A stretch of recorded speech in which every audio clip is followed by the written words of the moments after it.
A história de Moisés quebrando as tábuas no Monte Sinai é um dos momentos mais dramáticos e enigmáticos da história bíblica.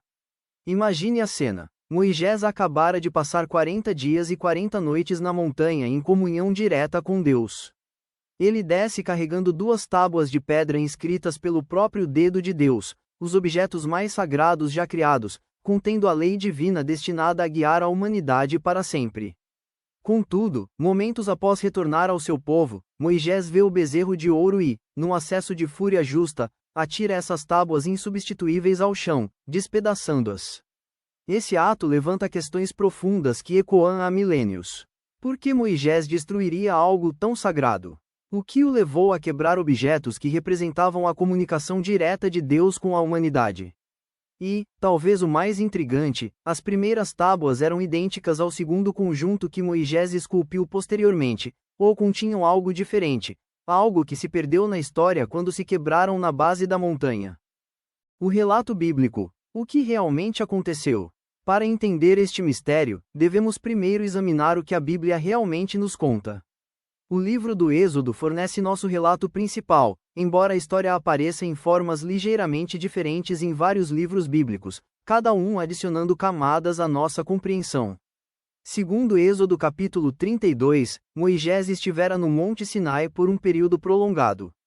Os israelitas, ficando ansiosos com sua ausência prolongada, pressionaram Arão para criar uma representação física do divino. Arão coletou brincos de ouro do povo e os modelou na forma de um bezerro. O povo proclamou: "Estes são os teus deuses, ó Israel, que te tiraram da terra do Egito." Construíram um altar, fizeram oferendas e celebraram comendo, bebendo e se divertindo. Enquanto isso, na montanha, Deus informou Moisés sobre o que estava acontecendo lá embaixo. O texto descreve a ira de Deus como ardente, declarando sua intenção de destruir o povo e recomeçar apenas com Moisés. Moisés intercedeu, lembrando Deus de suas promessas a Abraão, Isaque e Jacó, e Deus desistiu do desastre que havia planejado. Moisés desceu a montanha carregando as tábuas do testemunho, descritas como escritas em ambos os lados, inscritas pelo próprio Deus. Josué o encontrou no meio do caminho, e eles ouviram o barulho do acampamento. Quando Moisés realmente viu o bezerro e a dança, sua ira se acendeu, e ele jogou as tábuas de suas mãos, quebrando-as ao pé da montanha. A destruição não parou por aí. Moisés queimou o bezerro de ouro, moeu-o até virar pó, espalhou-o na água e fez os israelitas beberem. Ele confrontou Arão, reuniu os levitas ao seu lado e ordenou-lhes que executassem cerca de 3.000 homens naquele dia. Moisés então retornou à montanha para interceder pelo pecado do povo. A interpretação tradicional, um ato de ira justa. A leitura mais direta desta história dominou o pensamento religioso por séculos. Nesta interpretação, Moisés quebrou as tábuas em um momento de raiva justificada ao testemunhar a traição de seu povo. Os israelitas mal haviam deixado o Egito, tinham testemunhado milagre após milagre e haviam concordado explicitamente em seguir os mandamentos de Deus. No entanto, no primeiro teste de seu compromisso, abandonaram seu Deus invisível por um ídolo visível. Desta perspectiva, a ação de Moisés foi espontânea e emocional, mas totalmente apropriada. As tábuas representavam uma aliança, um acordo vinculante entre Deus e Israel. Ao adorar o bezerro de ouro, o povo já havia quebrado essa aliança em espírito. A quebra física das tábuas por Moisés simplesmente manifestou a realidade espiritual que já havia ocorrido. O povo havia se mostrado indigno da aliança mesmo antes de recebê-la oficialmente. Esta interpretação enfatiza a gravidade do pecado de Israel. Eles não haviam meramente cometido um erro ou mostrado fraqueza. Haviam cometido a traição fundamental que o primeiro mandamento proibia explicitamente: adorar outros deuses. Na cultura do Antigo Oriente Próximo, a quebra de aliança era entendida como anulação de acordos. Quando vassalos se rebelavam contra seus senhores, os tratados eram cerimonialmente destruídos. A ação de Moisés seguiu essa lógica cultural. A aliança estava nula porque o povo já havia violado seu princípio central. Muitos comentaristas rabínicos elaboraram sobre esta visão. A quebra das tábuas demonstrou ao povo a seriedade de sua transgressão de uma forma que palavras nunca poderiam Foi uma representação visual e visceral da fé quebrada. Alguns comentaristas sugerem que se Moisés tivesse apresentado tábuas intactas a um povo adorando um bezerro de ouro, teria sido sacrilégio, como trazer o sagrado em contato com o profano. A interpretação mística. As letras voaram embora a tradição mística judaica, particularmente no Talmud e escritos cabalísticos posteriores, oferece uma explicação alternativa fascinante que adiciona dimensões sobrenaturais à história. De acordo com essas fontes, as tábuas não eram meramente pedra inscrita com palavras, eram objetos miraculosos imbuídos de poder divino. Uma famosa passagem talmúdica descreve como as tábuas eram sobrenaturalmente leves quando continham a escrita divina, apesar de serem feitas de safira ou pedra pesada. Moisés podia carregá-las facilmente porque a escrita em si, as letras reais formadas por Deus, dava às tábuas uma espécie de flutuação espiritual. As letras não estavam simplesmente esculpidas na pedra, eram expressões vivas da vontade divina que transformavam a matéria física que habitavam. Segundo esta tradição, quando Moisés viu o bezerro de ouro e reconheceu a magnitude do pecado do povo, algo extraordinário aconteceu. As letras sagradas em si, os caracteres escritos reais inscritos por Deus, voaram das tábuas e retornaram ao céu. De repente, Moisés se viu segurando tábuas que não eram nada além de pedra morta, tremendamente pesadas e onerosas. As tábuas quebraram não porque Moisés as jogou com raiva, mas porque sua essência divina havia partido, deixando apenas rocha inerte que ele não podia mais sustentar. Esta interpretação transforma completamente nossa compreensão do evento. Moisés não destruiu as tábuas através da paixão humana. As tábuas efetivamente se autodestruíram, ou melhor, foram destruídas pela incompatibilidade entre a santidade e a cena profana abaixo. A escrita divina não podia coexistir com a idolatria. No momento em que o povo adorou o bezerro, as tábuas deixaram de ser vasos de presença divina e se tornaram mera pedra. Esta visão aparece em várias formas ao longo da literatura mística judaica. Algumas versões descrevem as letras como literalmente visíveis voando embora, brilhando enquanto ascendiam de volta ao céu. Outras falam das letras desaparecendo ou sumindo.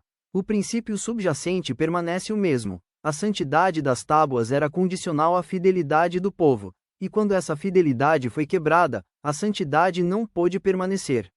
A interpretação mística também introduz a ideia de que o próprio Moisés estava ciente do que estava acontecendo. Ele não estava agindo em raiva cega, mas respondendo a uma realidade espiritual que podia perceber. Ele viu ou sentiu as letras partindo e entendeu que as tábuas que carregava não eram mais o que haviam sido. Quebrá-las tornou-se um reconhecimento desta verdade espiritual ao invés de um impulso destrutivo. O que estava realmente escrito nas primeiras tábuas? Esta pergunta está no coração de nossa investigação. A Bíblia parece direta neste ponto. Êxodo 34:1 cita Deus dizendo a Moisés: lavra 2 tábuas de pedra como as primeiras, e escreverei nas tábuas as palavras que estavam nas primeiras tábuas, que quebraste. Isso sugere que o conteúdo era idêntico, os mesmos 10 mandamentos em ambos os conjuntos. No entanto, uma leitura cuidadosa do texto bíblico revela discrepâncias intrigantes que alimentaram especulações por séculos. As palavras mencionadas em Êxodo 34:1 não são explicitamente os 10 mandamentos.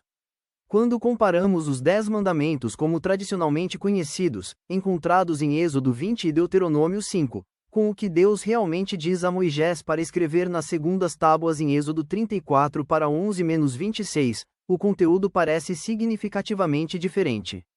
Os mandamentos em Êxodo 34 focam fortemente em ritual e separação: destruir altares cananeus, não fazer alianças com habitantes da terra, não adorar seus deuses, guardar festivais, observar o sábado, oferecer animais primogênitos e trazer oferendas festivas.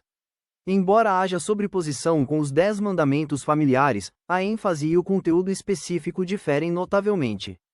Isso levou alguns estudiosos e comentaristas rabínicos a propor que as primeiras tábuas continham algo diferente das segundas. Talvez as primeiras tábuas contivessem um conjunto mais universal e espiritual de princípios, leis que presumiam que o povo estava pronto para relacionamento divino direto.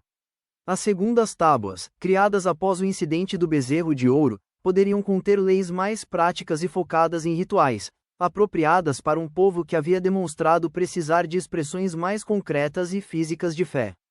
Uma tradição rabínica intrigante sugere que as primeiras tábuas continham não apenas mandamentos, mas conhecimento místico profundo. Continham o nome explícito de Deus em seu poder total, segredos da criação, conhecimento do passado e do futuro, e caminhos diretos para o entendimento espiritual. Essas tábuas teriam elevado Israel a um estado além da existência humana ordinária, mais próximo de Adão antes da queda, ou dos anjos. O povo não estava pronto para este presente, e então foi tirado. De acordo com esta visão, as segundas tábuas foram uma concessão à fraqueza humana. Continham lei e instrução adequadas para pessoas que haviam se mostrado capazes de profundo fracasso espiritual. Eram necessárias e boas, mas representavam uma diminuição do que poderia ter sido, uma transição do ideal para o prático, do místico para o moral. Outra tradição sustenta que as primeiras tábuas foram escritas em uma escrita ou linguagem primordial, talvez a linguagem usada na própria criação. As letras tinham poder generativo, não meramente descreviam a realidade, mas participavam em criá-la e sustentá-la. As segundas tábuas foram escritas em hebraico, uma língua sagrada mas humana, acessível ao entendimento humano mas carente da potência cósmica da escrita original. A importância da escrita divina versus escrita humana. Uma diferença crucial entre os dois conjuntos de tábuas que a Bíblia menciona explicitamente é quem fez o entalhe físico. As primeiras tábuas foram totalmente obra de Deus, Deus forneceu a pedra, e Deus inscreveu a escrita. As segundas tábuas exigiram que Moisés cortasse a pedra, embora Deus ainda fornecesse a inscrição. Este detalhe tem implicações profundas. As primeiras tábuas representavam pura iniciativa e presente divino. A humanidade as recebeu passivamente, como graça não merecida. As segundas tábuas exigiram participação e preparação humana. Moisés teve que extrair e moldar a pedra antes que Deus escrevesse sobre ela. Isso representa uma mudança na relação divino-humana, de puro presente para parceria, de graça sozinha para cooperação entre céu e terra. Alguns comentaristas veem isso como representando uma forma mais madura e sustentável de aliança. As primeiras tábuas vieram muito facilmente e estavam muito além da compreensão humana. Quando foram perdidas, algo mais durável foi criado, uma lei que exigia esforço humano e, portanto, apropriação humana. As pessoas valorizam mais o que trabalham para conseguir do que o que cai em seus colos. Ao exigir que Moisés preparasse as tábuas, Deus garantiu que a segunda aliança seria mais profundamente valorizada e protegida. Esta interpretação sugere que a quebra das primeiras tábuas, trágica como foi, levou a algo mais adequado para a natureza humana e a história humana. As segundas tábuas perdurariam porque correspondiam à capacidade espiritual real do povo, em vez da capacidade ideal que Deus havia esperado. Isso não é um rebaixamento cínico de padrões, mas uma pedagogia divina realista, encontrar as pessoas onde realmente estão, em vez de onde desejamos que estejam. Por que quebrar fazia sentido? A aliança já estava quebrada. Vários comentaristas enfatizam que Moisés quebrou as tábuas para demonstrar uma realidade espiritual que já havia ocorrido. Na elaboração de tratados do Antigo Oriente Próximo, quando uma parte violava uma aliança, o documento escrito do tratado seria cerimonialmente destruído. Isso não era vandalismo, mas reconhecimento formal de que o acordo não existia mais. Desta perspectiva, Moisés não estava destruindo algo sagrado que deveria ter sido preservado. Ele estava honestamente representando que a aliança que essas tábuas incorporavam já havia sido violada além do reparo. Manter as tábuas intactas enquanto o povo adorava o bezerro de ouro teria sido falso e enganoso, fingir que um relacionamento existia quando havia sido fundamentalmente rompido. Esta visão enfatiza o papel de Moisés como mediador. Ele estava entre Deus e Israel, representando cada um ao outro. Quando viu o bezerro de ouro, teve que escolher: trazer as tábuas para um povo indigno, ou reconhecer que o povo havia se tornado indigno antes mesmo de receber oficialmente a aliança. Ele escolheu honestidade sobre preservação, verdade sobre sentimentalismo. Algumas tradições sugerem que Deus realmente ordenou que Moisés quebrasse as tábuas, seja explicitamente ou através de impulso espiritual. Nesta interpretação, o ato de Moisés não foi uma perda de controle, mas obediência à vontade divina. Deus viu o que Moisés viu e comunicou que essas tábuas não deveriam ser entregues a um povo envolvido em idolatria. A quebra foi em si um ato profético, uma mensagem em forma física. As tábuas quebradas foram guardadas. Um detalhe poderoso: aqui está um detalhe que adiciona significado profundo à história. De acordo com a tradição rabínica, os pedaços quebrados das primeiras tábuas não foram descartados. Foram colocados na Arca da Aliança ao lado das segundas tábuas intactas.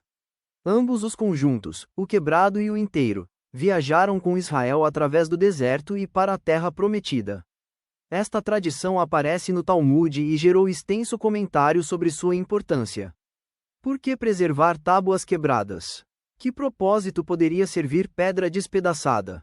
Os rabinos encontraram significado profundo nesta preservação.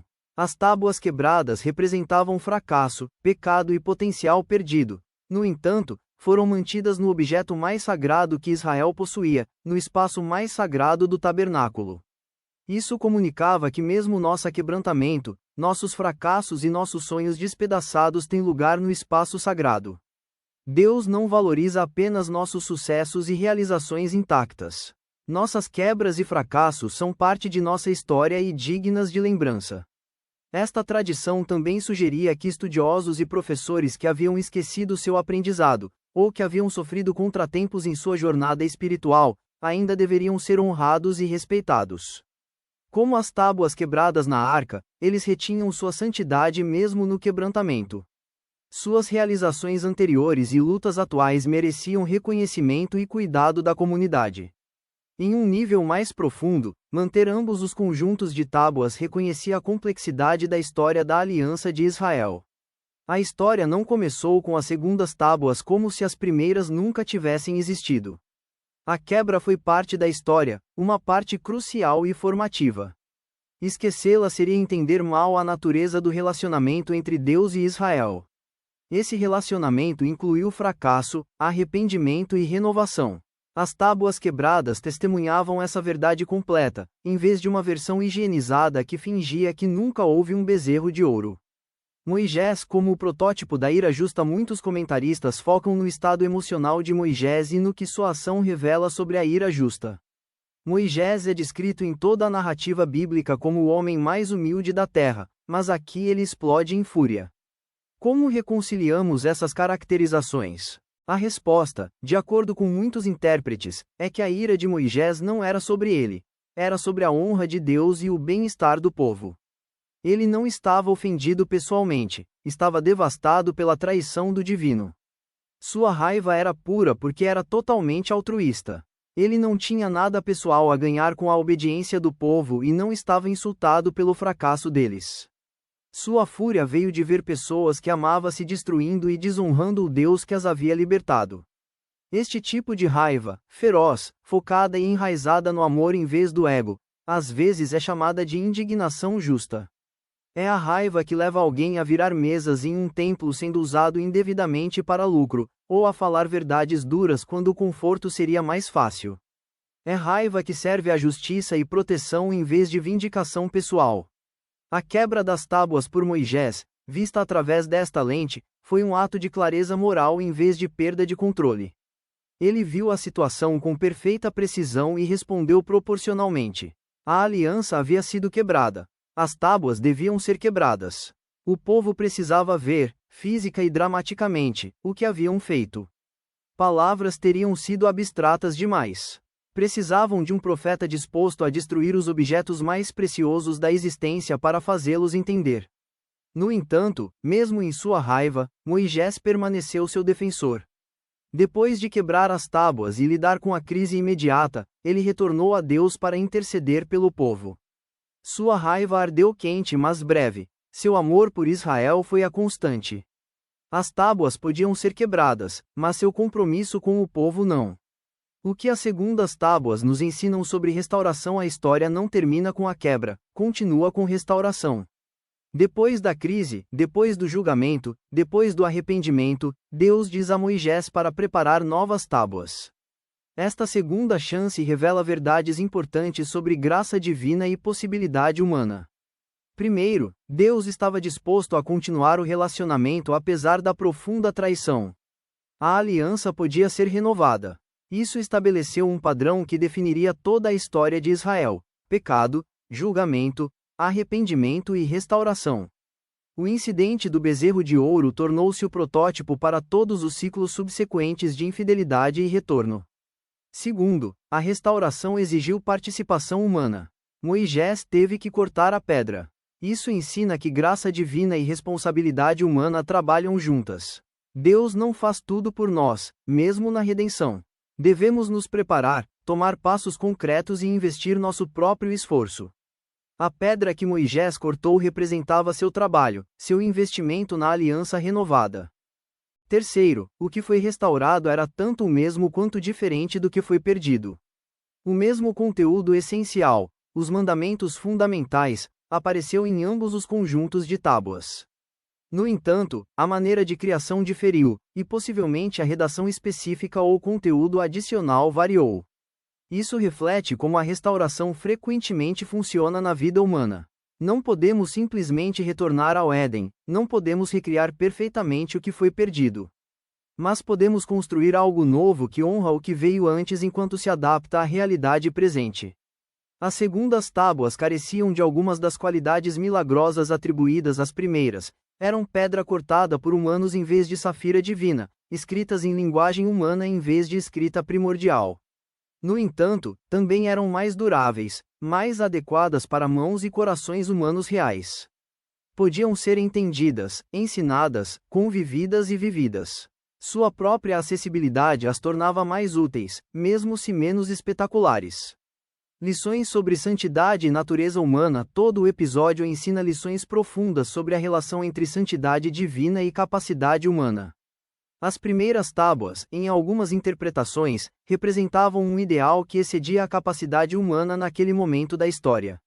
Israel não estava pronto para encontro direto e não mediado com a plenitude da lei e presença divinas. O bezerro de ouro provou isso conclusivamente. Isso não significa que Deus estava enganado ao oferecer as primeiras tábuas. Significa que os humanos têm a liberdade trágica de rejeitar até os maiores presentes. Deus ofereceu algo sublime, o povo respondeu com algo vil.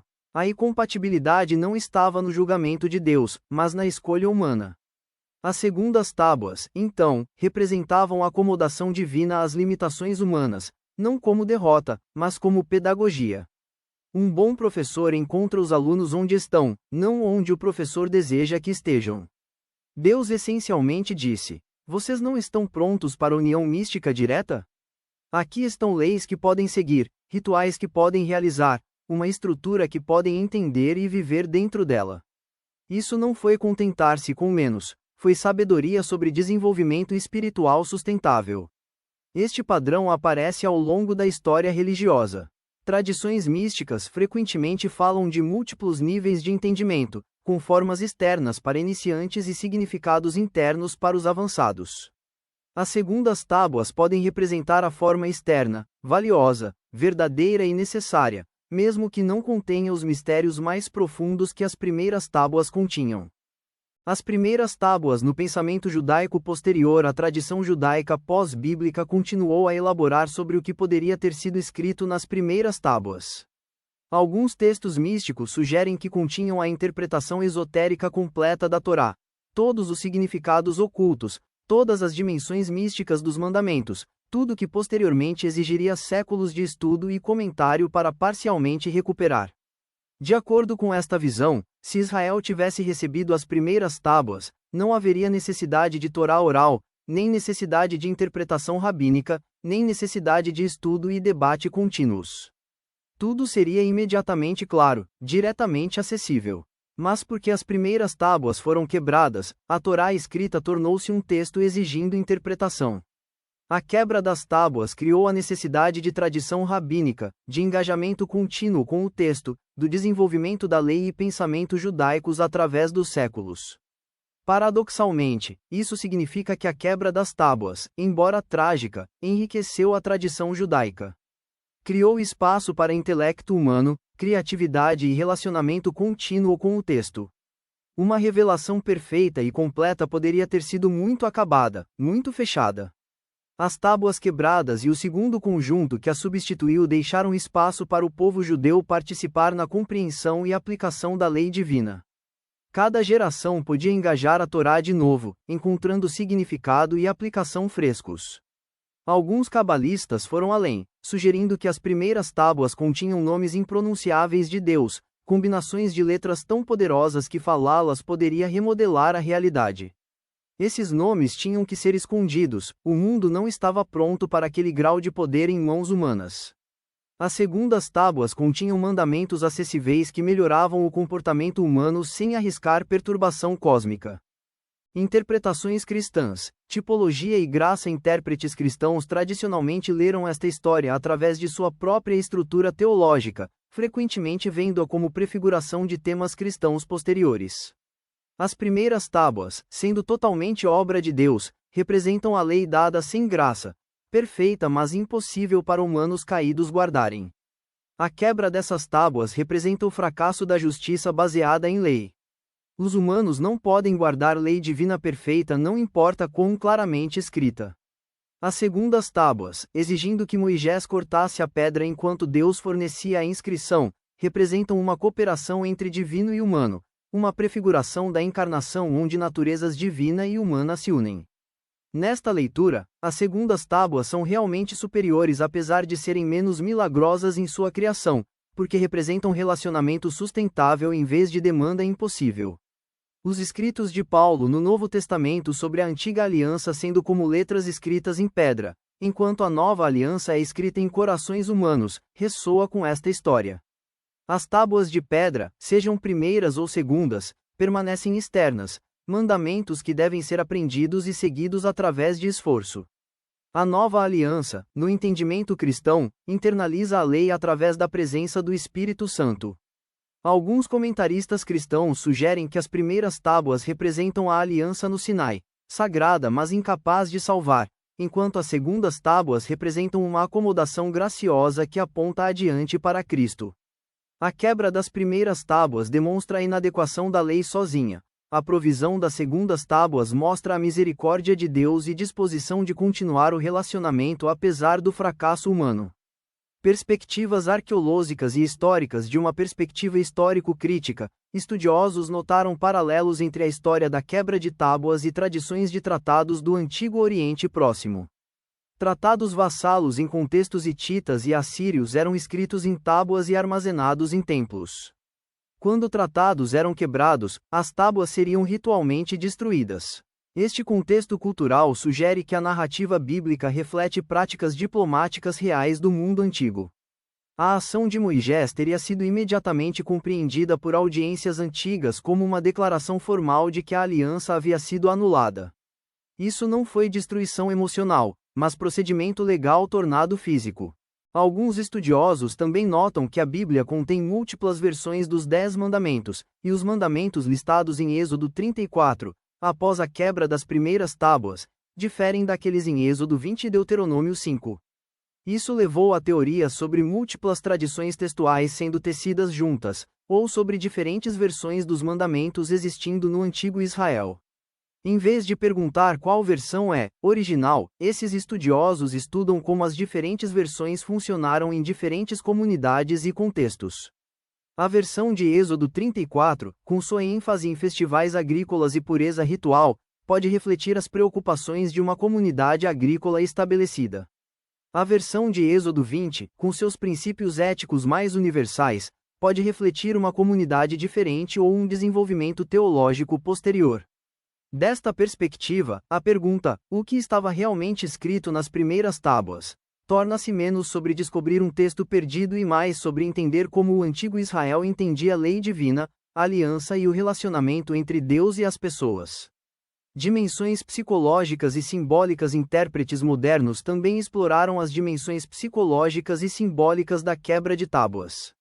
Moisés desce de uma experiência transformadora no topo da montanha, 40 dias na presença de Deus, jejuando, recebendo revelação divina. Ele está em um estado alterado, carregando o peso de tremenda experiência espiritual.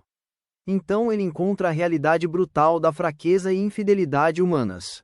O contraste é avassalador. As tábuas representam suas expectativas, suas esperanças, sua visão do que o povo poderia se tornar. Quebrá-las pode representar o despedaçar de ilusões, a morte do otimismo ingênuo sobre a natureza humana. No entanto, esse despedaçar, doloroso como é, leva a algo mais real e sustentável. As segundas tábuas, embora talvez menos milagrosas, provam mais duráveis precisamente porque são criadas com conhecimento mais completo da capacidade e limitação humanas. Moisés o idealista torna-se Moisés o realista, e sua liderança amadurece através desta crise. A história pode ressoar com qualquer um que teve seus ideais despedaçados ao confrontar a realidade, pais percebendo que seus filhos não viverão de acordo com o potencial imaginado, líderes descobrindo a capacidade de traição de seus seguidores, professores aprendendo que nem todos os alunos abraçarão o que é oferecido. A quebra das tábuas é a quebra de expectativas irreais. O que segue é o trabalho mais difícil e maduro de encontrar as pessoas onde realmente estão. As tábuas na arte e cultura ao longo da história, artistas retrataram Moisés quebrando as tábuas como um momento de supremo drama. A famosa escultura de Michelangelo mostra Moisés com as tábuas intactas, mas sua expressão sugere fúria mal contida, capturado no momento antes da quebra. Rembrandt e outros pintores mostraram a quebra real, com tábuas se despedaçando dramaticamente enquanto o bezerro de ouro brilha ao fundo. Essas representações artísticas enfatizam diferentes aspectos da história. Algumas focam na ira justa de Moisés, mostrando-o como uma figura de julgamento e ira. Outras enfatizam sua angústia, mostrando-o como uma figura enlutada testemunhando o fracasso daqueles que ama. Ainda outras enfatizam o significado cósmico, mostrando as letras voando das tábuas ou Deus observando de cima. A imagem de quebrar tábuas entrou na cultura mais ampla como símbolo de lei violada ou princípios quebrados. Quando as pessoas falam de quebrar as tábuas, querem dizer não apenas violar regras, mas destruir a fundação de um acordo ou relacionamento. A frase carrega peso precisamente porque esta história bíblica permanece culturalmente ressonante. Relevância contemporânea. O que esta história ensina hoje? O que esta história antiga pode ensinar leitores contemporâneos, independentemente de seu compromisso religioso?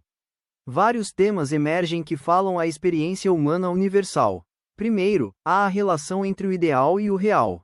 As primeiras tábuas representavam o ideal divino, o bezerro de ouro representava a realidade humana. Constantemente navegamos esta tensão entre o que deveria ser e o que é. Às vezes devemos abandonar visões perfeitas para trabalhar efetivamente com a realidade imperfeita. Isso não é derrota, mas sabedoria. Segundo, há a questão da ira justa versus raiva destrutiva. A ira de Moisés serviu um propósito além de seus próprios sentimentos, comunicou verdade necessária e catalisou mudança necessária. No entanto, raiva, mesmo raiva justa, deve ser temporária e deve servir ao amor em vez de substituí-lo. Moisés quebrou as tábuas mas não abandonou o povo. Terceiro, há o tema da restauração após fracasso. As segundas tábuas ensinam que fracasso catastrófico não termina a história. Relacionamentos podem ser renovados, alianças podem ser restauradas, e às vezes o que é reconstruído após quebrar prova mais durável que o original. Isso oferece esperança a qualquer um que tenha experimentado fracasso ou assistido algo precioso se despedaçar. Quarto, há o valor de preservar memória de fracasso. A tradição de manter as tábuas quebradas na arca nos lembra de não higienizar nossa história. Nossas quebras e fracassos são parte de nossa história e contribuem para quem nos tornamos. Fingir que nunca aconteceram não nos serve, integrá-los em nossa narrativa contínua serve. Finalmente, há o reconhecimento de que presentes divinos exigem prontidão humana. As primeiras tábuas vieram cedo demais para um povo não preparado para recebê-las. Momento importa. Não podemos forçar prontidão, e receber algo antes de estarmos preparados para honrá-lo pode ser pior do que não recebê-lo. Conclusão: o mistério perdura então porque Moisés quebrou as primeiras tábuas, e o que estava realmente escrito nelas. O texto bíblico nos dá respostas claras. Ele as quebrou em ira justa pela idolatria do povo, e continham os mesmos mandamentos das segundas tábuas. No entanto, a pergunta persiste porque a história contém profundidades que respostas simples não esgotam. Talvez as primeiras tábuas contivessem conhecimento místico além da capacidade humana de receber. Talvez contivessem princípios universais que foram posteriormente adaptados em leis específicas. Talvez seu conteúdo fosse idêntico ao segundo conjunto, mas seu status ontológico era totalmente diferente. Letras vivas versus pedra morta, iniciativa divina versus cooperação divino-humana. Ou talvez o conteúdo importe menos do que a própria quebra, que ensinou que relacionamento de aliança exige fidelidade de ambas as partes, que liberdade humana inclui a liberdade de fracassar espetacularmente, e que graça divina oferece segundas chances mesmo após traição catastrófica. As tábuas quebradas jazendo em pedaços ao pé da montanha representavam a lição mais cara da história humana, o custo de se afastar do divino, o preço da infidelidade, o peso de promessas quebradas. Mas também prepararam o caminho para algo mais sustentável, uma segunda aliança, ainda sagrada mas mais adequada para mãos e corações humanos. O mistério do que estava escrito nas primeiras tábuas, em última análise, importa menos do que o que foi escrito nos corações daqueles que ouviram esta história geração após geração. Eles aprenderam que fracasso não é final, que raiva a serviço do amor e verdade é às vezes necessária, que o sagrado deve às vezes ser destruído para prevenir sua profanação, e que o compromisso de Deus com o relacionamento com a humanidade sobrevive até nossas piores traições. As tábuas que Moisés quebrou no Sinai se despedaçaram em pedaços, mas seus fragmentos contaram uma história que nunca quebraria, uma história de aliança, fracasso, julgamento, misericórdia e restauração que continua a moldar o entendimento humano da relação divino-humana milhares de anos depois. Essa história, talvez, é o que estava realmente escrito nelas desde o princípio.